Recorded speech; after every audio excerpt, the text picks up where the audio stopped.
आजचा हा तुम्हा सर्वांसाठी, माझ्या आदिवासी बांधवांसाठी आजचा दिवस हा उत्साहाचा दिवस, आनंदाचा दिवस।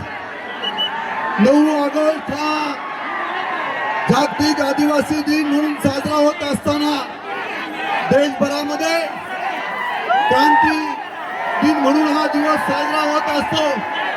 आज माझ्या कर्जत तालुक्यातील आदिवासी बांधव खऱ्या अर्थाने 9 ऑगस्टला क्रांती दिनाच्या निमित्ताने आणि आदिवासी दिनाच्या निमित्ताने एकत्र आलेला पाहून की खऱ्या अर्थाने कर्जत तालुक्याची ताकद आहे, शक्ती आहे, हे आदिवासी बांधवांनी या ठिकाणी दाखवून दिलेला आहे।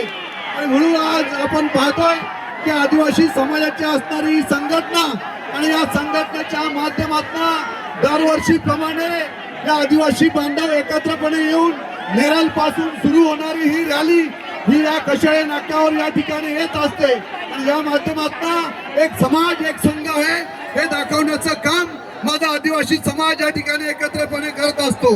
मित्रांनो, आपल्याला कल्पना आहे की या आदिवासी समाजाने या देशाला स्वातंत्र्य मिळवून देण्यासाठी अनेक क्रांतीवीर जन्माला घातलेले आहेत।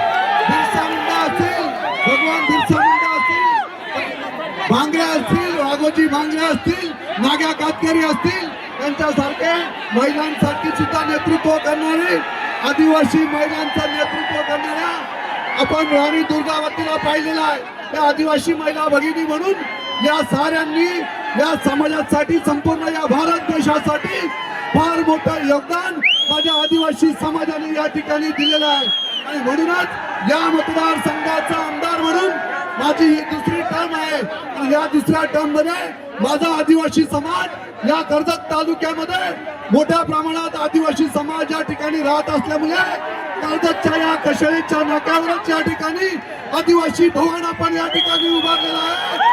आदिवासी समाजाला न्याय देण्यासाठी या ठिकाणी आदिवासी ऐतिहासिक भवन या ठिकाणी उभारले जाते। हे खऱ्या अर्थाने माझा आदिवासी समाज एक संघ राहावा यासाठीच हे भवन, या भवनाच्या माध्यमातून पुढच्या वर्षी 9 ऑगस्टला आदिवासी जागतिक दिनाच्या निमित्ताने या भवनाचा भव्य दिव्य असं लोकार्पण सोहळा आपण या ठिकाणी संपन्न करू असं या ठिकाणी सगळ्या माझ्या आदिवासी समाजाला या ठिकाणी सांगतो।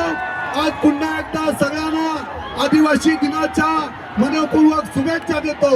या ठिकाणी माझ्या आदिवासी बांधवांनी एक प्रश्न या ठिकाणी उपस्थित केलेला आहे की कर्जत तालुक्यामध्ये जे प्रोजेक्ट या ठिकाणी आलेले आहेत, कुठे टाटा असेल, टोरंटो असेल, या सगळ्या प्रोजेक्ट मध्ये माझ्या आदिवासी बांधवांचा जोपर्यंत एकमुखाने निर्णय घेत नाही तोपर्यंत कोणत्याही प्रोजेक्टला या ठिकाणी परवानगी दिली जाणार नाही। मी आदिवासी बांधवांच्या निमित्ताने आपल्याला सांगतो, पुन्हा एकदा सगळ्यांना आजच्या आदिवासी दिनाच्या मनपूर्वक शुभेच्छा देतो आणि या ठिकाणी थांबतो। जय हिंद, जय